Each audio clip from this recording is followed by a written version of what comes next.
La pregunta que me hace la doctora Clara sobre si la educación eleva el nivel de vida de los países o no, tiene una respuesta aparentemente obvia.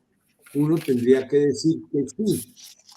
La pregunta hoy es ¿cuál educación? Y creo que es el tema que vamos hoy a abordar en este conversatorio. ¿Qué tipo de educación? ¿Qué clase de educación? ¿En qué marco la educación? ¿En qué ambiente la educación? Porque estamos en un mundo totalmente nuevo, cambiante. Quiero aclarar, a mí no me gusta eso de decir que todo cambió con la pandemia. Yo creo que con la pandemia no cambió nada. Se aceleraron unos procesos y esos procesos nos están llevando a cuestionar temas que teníamos, digamos, como estáticos. Esa es la temática que vamos a tratar hoy. Primero, estamos en el universo de la Internet. Estamos en ese sueño de Borges. Borges escribió un cuento que se llamó La Biblioteca de Babel, donde él decía que el paraíso era una biblioteca donde estuvieran todos los libros. Eso es la Internet. Hoy no sabemos si ese paraíso de la Internet, unido a las redes sociales, es una combinación de paraíso y el infierno. Como que se hubieran roto las barreras entre el uno y el otro. Entonces, tenemos que enfrentar el desafío de cómo vamos a educar no solo a nuestros jóvenes, sino nuestros niños, nuestros adolescentes y aquellos que ya en la vida adulta, muchos de ellos intentan formarse profesionalmente. Bueno, quiero contarles que hay muchas personas que se conectaron, pero no todos, eh, se ven en la pantalla. Quiero contarles también a ustedes que aquí nuestro invitado especial es el hijo del doctor Otto Morales Benítez, una persona ilustre del gobierno del presidente Gerard Restrepo que hizo historia durante toda su vida. Bueno, doctor Olimpo, es que el cariño hacia el doctor Otto era bastante grande. La educación superior está incluida como la meta cuarta del cuarto objetivo de desarrollo sostenible, definido por la Comisión Económica para la América Latina y el Caribe. En este sentido, ¿considera usted que en el caso del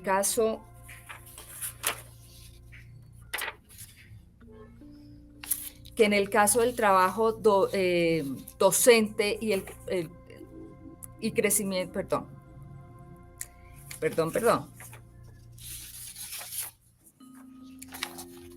repito la pregunta. Al ser definido como un objetivo de desarrollo transversal, de desarrollo sostenible, definidos por el Programa de las Naciones Unidas, la educación superior se puede considerar entonces como un aspecto determinante para el progreso de los países que presentan niveles más bajos de calidad de vida.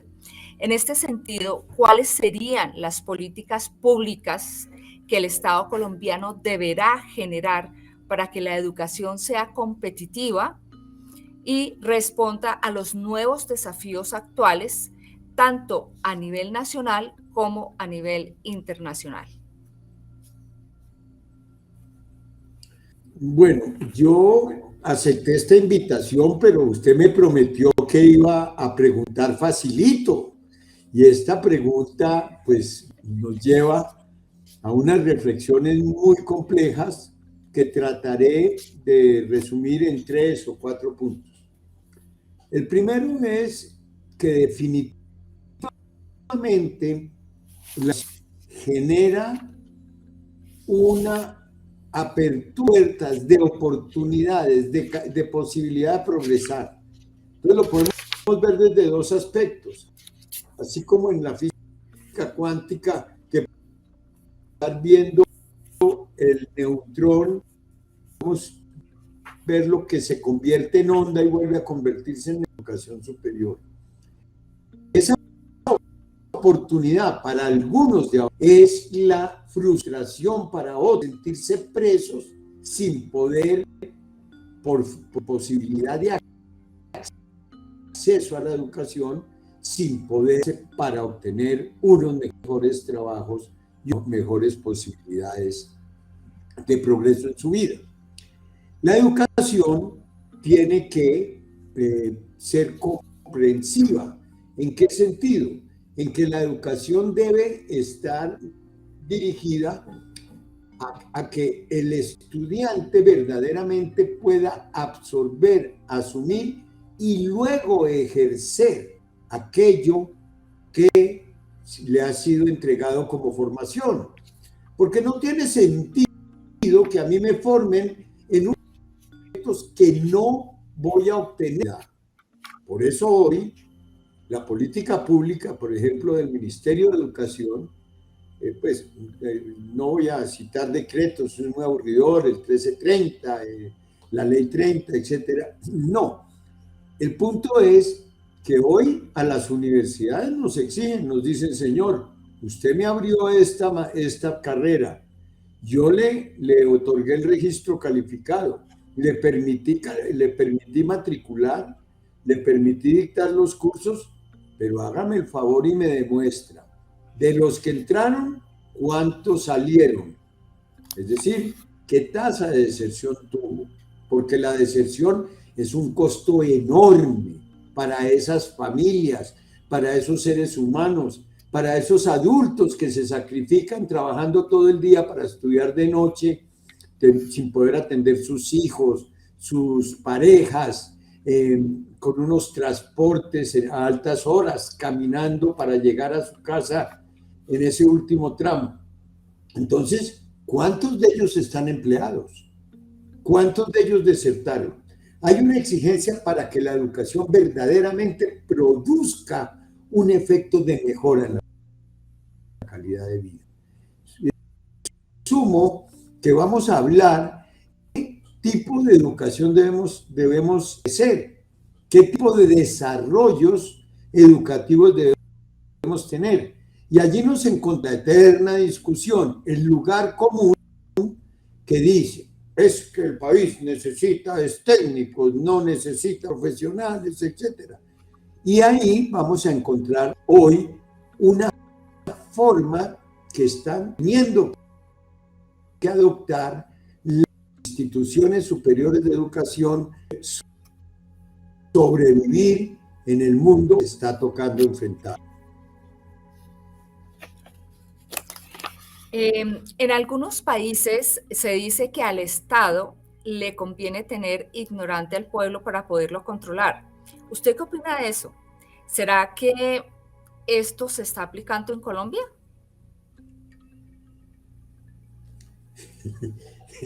Clara, por Dios. No, vea.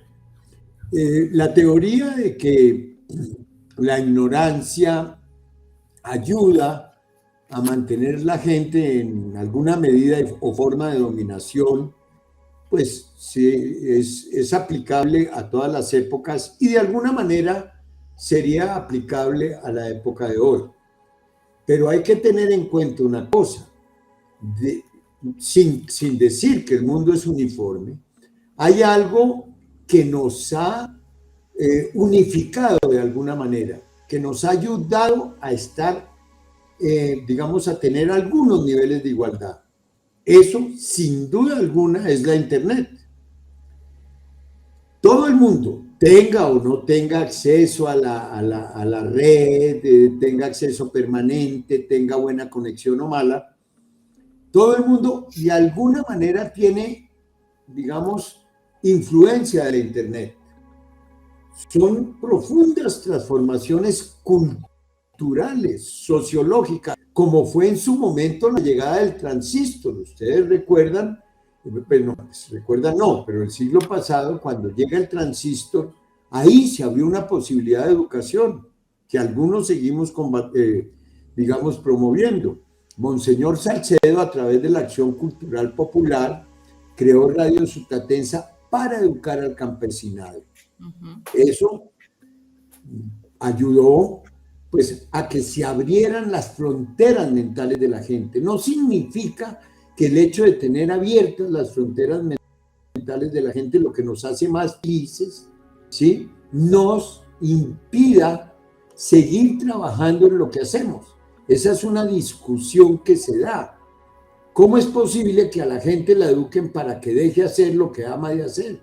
No, yo me puedo educar para seguir haciendo lo que me gusta hacer, lo que amo hacer. Eso, el caso de Acción Cultural Popular.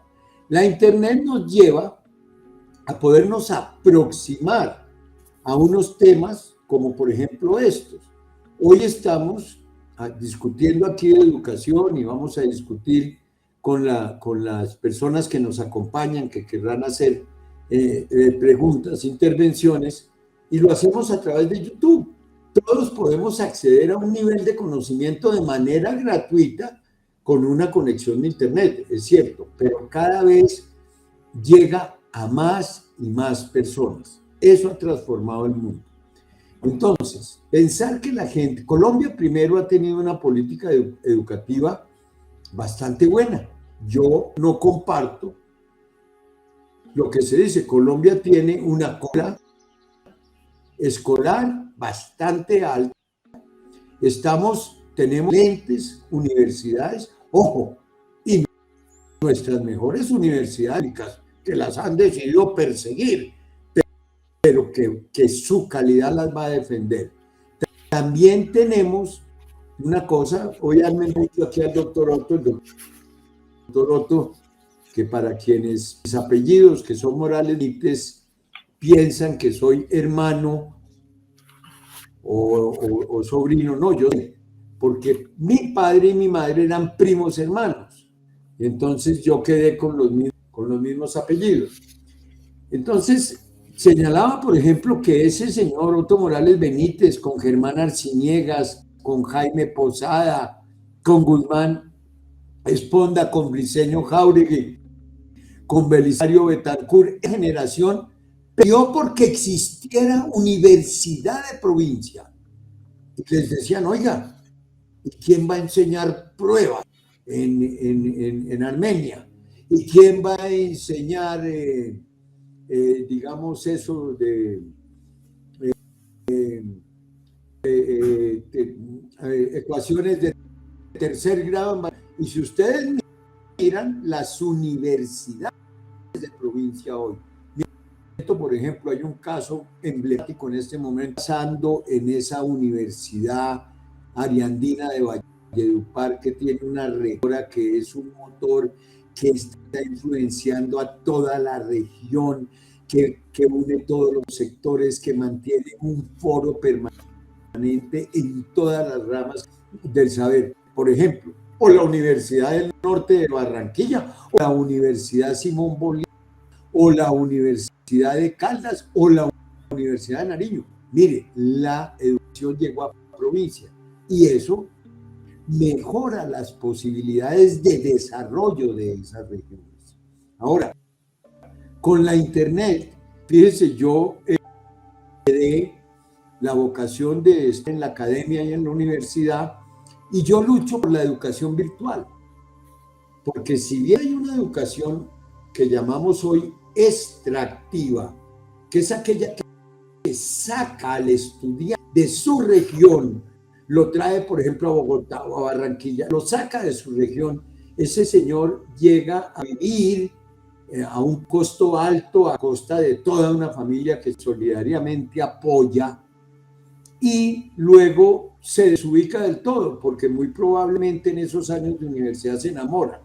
Entonces, imagínense, se casa uno de Ciénaga de Oro con una de Popayán, eso nunca funciona.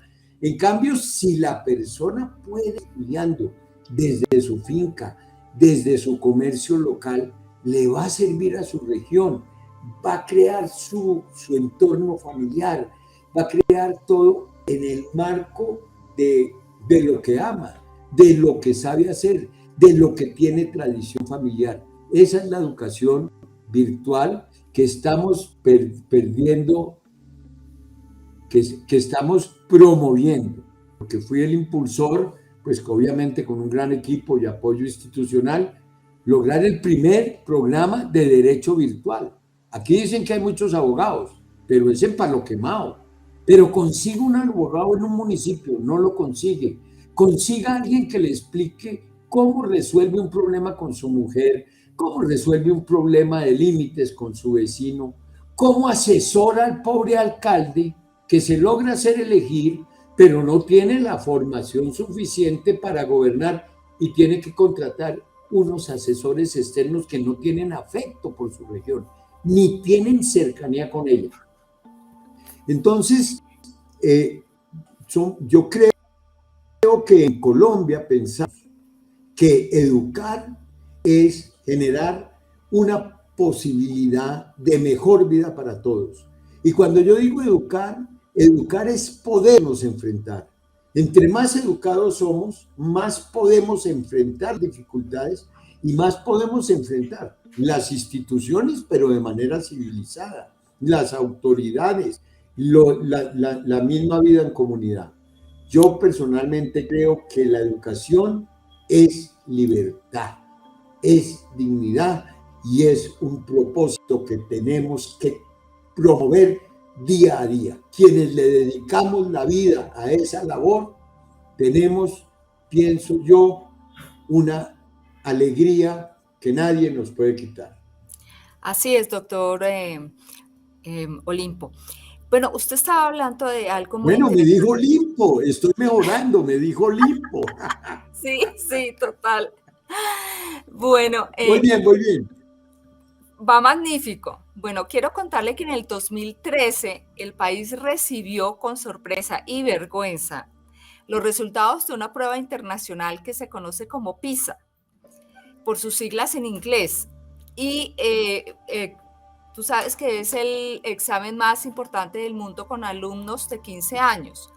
De los 65 países que participaron en estos exámenes, Colombia quedó en el puesto 61, superado apenas por Perú, Indonesia y Qatar. En el 2018, el país alcanzó un puntaje promedio de 406 sobre 600. Las principales fallas se encontraron en matemáticas, ciencia, comprensión de lectura, redacción, ortografía. ¿A qué se deberán estos penosos resultados y cómo considera usted que lo podemos solucionar? Bueno, me dio en la vena del gusto. A ver, ocurre lo siguiente.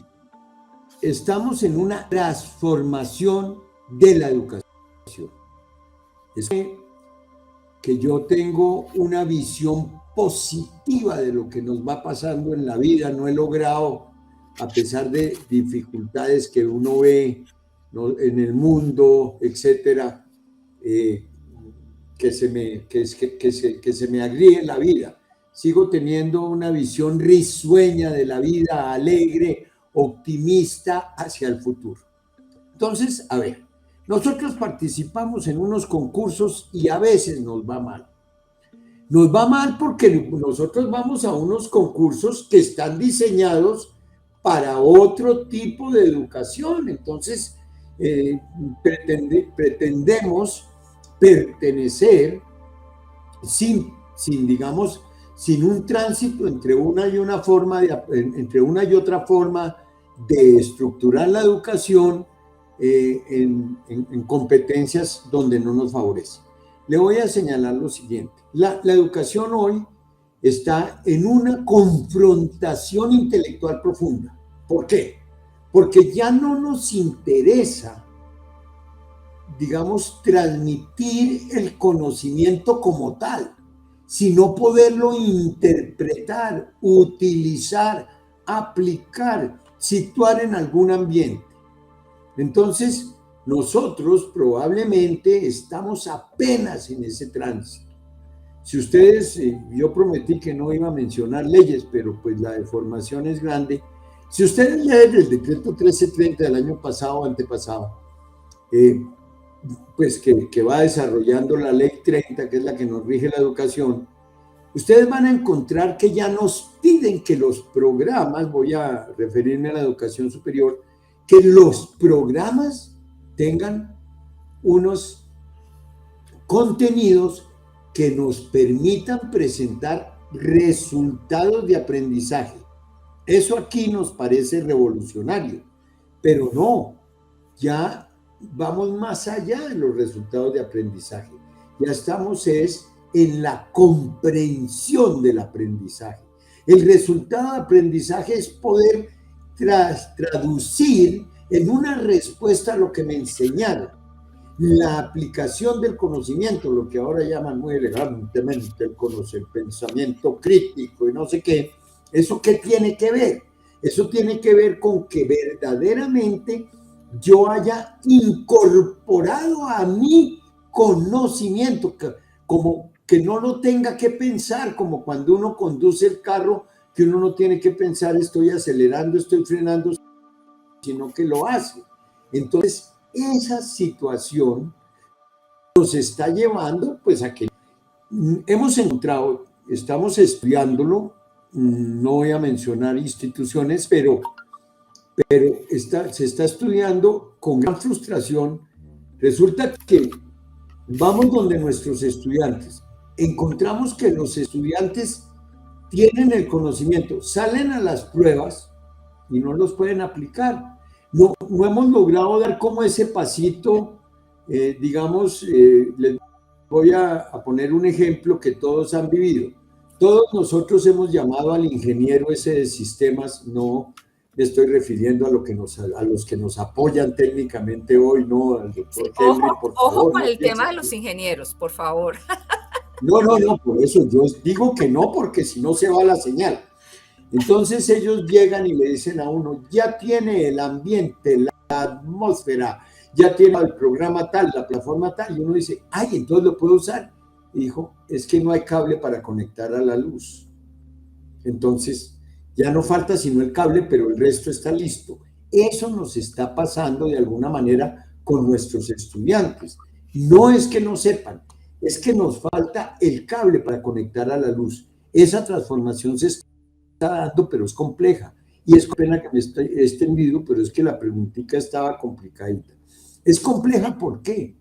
Porque es que nosotros le estamos pidiendo a unos docentes, ahora ya acabaron con los profesores, a mí no me gusta ese término de docente.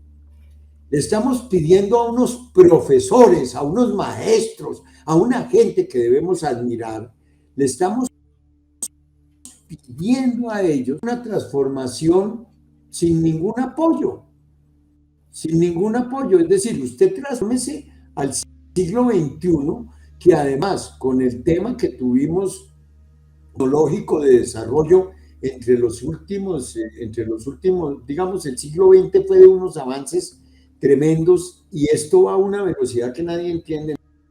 Entonces le estamos diciendo al profesor, para el programa, hágalo distinto, transmítalo distinto, sométase a las evaluaciones, suba las notas, no tenga contacto con los alumnos porque si los saluda le meten una tutela porque los saludó sin autorización. Es decir, hay un ambiente totalmente distinto y ese ambiente necesitamos que se traduzca, ya aquí vamos aquí vamos en una evolución de los resultados de aprendizaje, de poder contestar las preguntas y necesitamos traducir a que eso esté integrado a nuestro ser, que signifique algo para nosotros. Bueno, mi doctor, voy a hacerle una pregunta teniendo en cuenta lo que usted acaba de decir y le pido una respuesta corta. Pero antes de esto, quiero contarles a todos ustedes que tenemos una alianza estratégica con la Fundación Pares. Así que estamos prácticamente inaugurando esta alianza estratégica, la cual quiero compartir con ustedes. Bueno, en ese orden de ideas, la educación colombiana es deficiente en tecnología y en idiomas, aspectos que son fundamentales para el mundo de hoy. ¿Por qué sucede esto?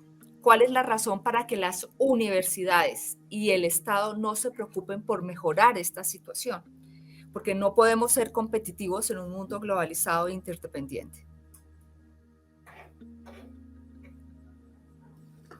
Pues, a ver, yo dijo que corto, entonces le voy a contestar sí y no.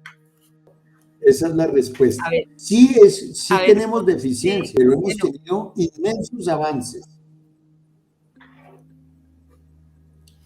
Y Ok. esos avances pues se van viendo reflejados en el tiempo, Clara, no es una cosa inmediata, pero la inversión que se ha hecho mire, es que no se le olvide que para poder integrar la tecnología, lo primero que tenemos que tener es la tecnología. Luego nos tenemos que formar nosotros para manejarla. Yo sé que la Pero estamos respuesta es corta, pero atrasados. le pongo un caso. Para nosotros hoy, adelantar esta conferencia por estos medios es totalmente normal. Si usted proponía eso hace 5 años o 10 años, pues ni lo aceptaban, ni tenían los equipos, ni nada. Hoy, por ejemplo, aquí tenemos los recursos para podernos comunicar por esta manera. Lo mismo ocurre en las universidades. Tenemos que formar nuestros docentes, conseguir la tecnología, aprenderla a manejar, interconectarla. Estamos en eso. Hay empresarios que consideran que no hay una relación entre lo que necesitan las empresas y lo que las universidades enseñan o ofrecen, por lo que esta situación le genera un sobrecosto a las empresas y una pérdida de competitividad empresarial. Y también es una razón por la cual existen muchos profesionales que salen de la universidad y no consiguen empleo por una de estas causas. Y otra causa que es absurda es le piden experiencia a un muchacho que acaba de salir de la universidad. Es ridículo, pero bueno. ¿Por qué? Pues bueno, tienen que las universidades, perdón, las empresas que reentrenar a estos egresados para que puedan conocer un poco el tema. ¿Cómo podemos hacer para cambiar esta situación y también para que las propias empresas o algunas de ellas no le estén pidiendo experiencia a un pobre muchacho que acaba de salir de la universidad? Bueno, entonces empecemos por el entrenamiento. Sí. Señalaba que las universidades colombianas han mejorado mucho en su calidad, en la forma como enseñan, etcétera, y yo soy del que sostengo muy impopularmente que el Ministerio de Educación lo hace bastante bien. Pero obviamente el Ministerio de Educación de alguna forma pone una camisa de fuerza a una universidad. Para los que no estén familiarizados con el tema, para una universidad cambiar el pensum es un padecimiento, un costo. Daña el ambiente adentro porque pues los profesores, los que tienen que manejar las plataformas, los procesos de ingreso, de evaluación, toda la parte técnica que hoy es básica, pues tienen que atravesar un proceso complejo. Luego, la tecnología y las necesidades van a una velocidad que es lógico que cuando usted entra a la universidad a aprender lo que en ese momento le va a ser útil cuando usted sale, eso ya es obsoleto. ¿Cómo logramos, digamos, parar el tiempo para que eso no pase? Esa no es una respuesta que yo pueda dar y es una respuesta que se esté logrando dar. Estamos buscando en las universidades la forma. ¿Cuál es? El muchacho se forma y va haciendo, ahora ofrecemos unos cursos, bueno, están los Massive Online Open Courses, los MOOCs, que las ofrecen todas las universidades, muchos gratuitos, usted se forma en eso, presenta sus exámenes, si no tiene manera de pagar, no paga, pues adquirió el aprendizaje, pero no tiene el certificado. Muchos empresarios, entre esos, por ejemplo, Google, dicen, mire, yo no quiero más doctorados, yo quiero gente con entusiasmo, yo quiero gente con pasión, yo quiero gente con ideas. Yo quiero gente que esté abierta. Entonces, voy a decir una cosa terrible. Las universidades tienen de rehenes a los estudiantes, porque los tienen que, niños y adultos, que ya la formación no está circunscrita a una edad. Esas personas tienen que someterse a hacer una carrera porque sí los contratan. ¿Por qué no los contratan? Porque yo como empresario llego y le digo a mi aseguradora, oiga, que estoy diciendo, a la aseguradora, mire, yo necesito que me asegure estas máquinas. Y me dice, ¿y quién las va a manejar? Un señor que las sabe manejar. ¿Tiene título? No tiene título, no se las aseguro. Entonces, tengo que tener el título, lo que me da la manera de manejar la máquina, de manejar el proceso, que el proceso puede ser el proceso de cómo público, cómo llevo, ¿sí? Ese proceso tengo que tener un título básico y luego aprender a través de certificaciones de cursos que el MIR me da. Ok. Bueno, tenemos... La parte de la experiencia. Adelante. Adelante, si quieres contestar eso. No, es decir, hemos llegado a un absurdo donde dice, joven con 10 años de experiencia, que no tenga más de 22 años, 2 doctorados, posible. Entonces, las empresas, repito, están empezando a buscar, las universidades siempre lo han hecho, ¿no? Siempre lo han hecho, pero ahora ya uno, que fíjense la contradicción, los gobiernos han decidido, no el nuestro, los gobiernos en general, han decidido impulsar dizque el emprendimiento. El emprendimiento es una cosa maravillosa. Empieza el negocio, quiébrese usted, ¿sí? Cuando usted logre tener el negocio, yo lo llevo a Shark Tank o lo llevo a no sé dónde y lo vuelvo mi empleadito, ¿sí? Es decir, su empresa sigue siendo muy bonita para afuera, usted sigue siendo el que fundó no sé qué empresa, pero usted es un pobre diablo que ya tiene que cumplir horario y que tiene un 1%. Puede que tenga unos ingresos, no estoy diciendo que no, pero el sueño, el poder, esas cosas que verdaderamente hacen alegre en la vida, se las quitan a usted. Le dicen, usted dedique 10 años, si le suena la flauta, yo le quito eso por 2 pesos. Y con un ingresito, sí, lo dejo montar en un Mercedes que está pagando el leasing y toda esa cosa para que en los semáforos lo miren. Pero no le construyo la posibilidad de sueño. Entonces, ese mismo emprendimiento es lo que está generando también una deserción en las universidades, porque me están diciendo, me forme profesionalmente para que salga a hacer el emprendimiento. De acuerdo.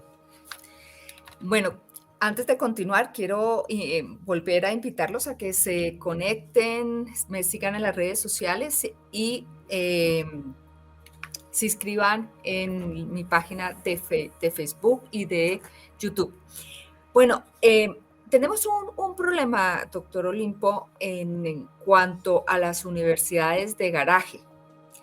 ¿Hay control por parte de los gobiernos frente a tantas universidades de garaje que existen en el país? ¿Esa abundancia de universidades es buena o no?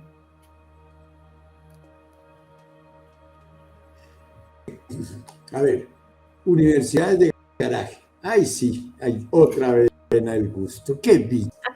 Bueno, y las universidades de garaje fue un invento de las universidades de élite. Qué pena, donde yo he hecho mi vida. ¿Sí? Resulta que con eso que hicieron los Morales, Arciniegas y la Universidad de Provincia, las universidades de capital, la Universidad de Antioquia, la Pontificia Bolivariana, el Rosario, la Javeriana, los Externados de Bogotá, estaban felices porque todo el mundo quería llegar aquí, incluso era nación. El Externado, por ejemplo, era la universidad de ustedes. Entonces, ¿qué pasó? Esas universidades de provincia empezaron a quitarle público a las universidades de capital. ¿Por qué me voy a ir yo, digamos, de Males si tengo la Universidad de Caldas? ¿Me voy a ir yo de Nariño si tengo la Universidad de Nariño? ¿O de Barranquilla si tengo la Universidad de la Bolívar? Entonces se inventaron una cosa que se llama el ISCE, esa cosa de acreditación. Se la inventaron y se inventaron además un fantasma, las universidades de garaje. Y las universidades de garaje. Y entonces se inventaron que había que acreditarse, que había que tener los registros para cumplir unos requisitos, pusieron que había que fortalecer el piso y las paredes, etcétera. Y se encontraron con una cosa, que las universidades de garaje se acreditaron, que las universidades de garaje no eran tan de garaje, que muchas de las universidades de garaje tenían administraciones más ágiles, menos costosas, etcétera, que las universidades por el mismo tamaño podían atender ya temas que hoy son importantes como la salud mental, el afecto a sus estudiantes. Y las universidades ahí están porque no son de garaje. Es decir, yo le pongo caso a María Andina, primera institución universitaria acreditada en multicampus. Y así vas a encontrar una y otra acreditadas. Vaya profesores que están enseñando en las universidades de garaje, ya no se llaman de garaje, son de inclusión, aquellas donde puede educarse la gente muy bien, con los mismos profesores que le están dictando en los Andes por 25 millones por 5. Esa es la realidad. Las universidades de garaje hoy no existen, porque usted no puede acreditar un título sin haber cumplido una infinidad de requisitos. Esa es la realidad. El problema de las universidades de garaje, yo insisto en que es un invento para defender unos cupos que son, es decir, hay una oferta que es inelástica, hay un número de estudiantes que salen al año y esos los tienen que absorber las universidades. Hoy hay competencia. Mire, Clara, yo me gradúo, por ejemplo, hoy en la Universidad Ariandina y tengo incluso más posibilidades de empleo que si me gradúo en los Andes. Por ejemplo, esos experimentos que hicieron atroces, de darle la oportunidad de estar en las grandes universidades a los niños que los pagan. Eso no dio resultado. Porque el tipo que sale con unas conexiones, si tiene, le va a dar lo mismo de donde salga. Esa, digamos, diferencia que hay desde dónde arranca uno en la vida, etcétera, va a ser muy difícil que desaparezca. Yo creo que debe haber oportunidades. Yo no creo que vaya a existir igualdad. Entonces lo que tenemos es que tratar de ser en el oficio que hacemos, tratar de hacerlo bien en el nivel que podemos alcanzar. Bueno, la última pregunta, mi querido doctor Olimpo, es, hay quienes sostienen que se debe reformar la normativa según la cual el salario del profesor o maestro depende de su antigüedad y no de sus conocimientos y experiencia. ¿Qué opina usted de eso?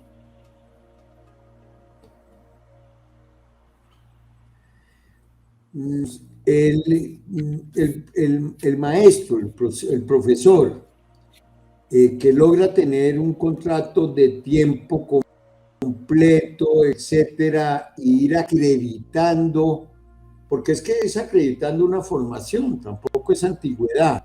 Él tiene que irse escalafonando, él tiene que producir unos documentos que cada vez son más exigentes, usted lo sabe porque usted trabaja muy seriamente, usted sabe que la indexación es muy exigente, usted sabe que todos los que trabajamos intelectualmente hemos tenido que desarrollar unas técnicas que nos ayudan a precisar lo que pretendemos transmitir. Entonces, pues yo no sé cómo, mejor dicho, tiene que haber alguna medida de que el profesor pueda vivir de su profesión, y eso se hace. Quien tiene la vocación de ser profesor y quiere vivir en la universidad, pues lo va haciendo, hace primero su carrera, luego su especialización, maestría, su doctorado, y luego va produciendo unos artículos de calidad que son los postdoctorados. Y eso le va dando un ingreso. Se ha creado una élite que ya se está, digamos, denunciando y persiguiendo, de profesores que son profesores de tiempo completo en la universidad. La universidad los tiene con sueldo de profesor de tiempo completo. Los manda en préstamo a las especializaciones o maestrías, donde venden los libros del profesor. El profesor deja a un profesor asistente que dicte la maestría, a otro que dicta donde tiene el contrato básico, y él atiende las invitaciones de sus colegas con muy buenos honorarios en las universidades extranjeras y a su vez invita a esos profesores. Hay todo tipo de complejidades y de roscas. Los profesores de colegio, etcétera, logran tener un ingreso que les permite vivir. Nadie se va a hacer rico siendo profesor. Ahora, pues usted también me puede decir, por ejemplo, un profesor que enseña en Icononso y uno que enseña en Bogotá ganan lo mismo. ¿Es eso justo? Pues claro que no, porque el que gana lo mismo que el de Bogotá en Icononso, pues en Icononso vive como un rey. Y aquí en Bogotá, pues va a estar más apretado. Yo no creo que vayamos a lograr una solución salomónica que nos deje contentos a todos. Eso pues pienso que es imposible.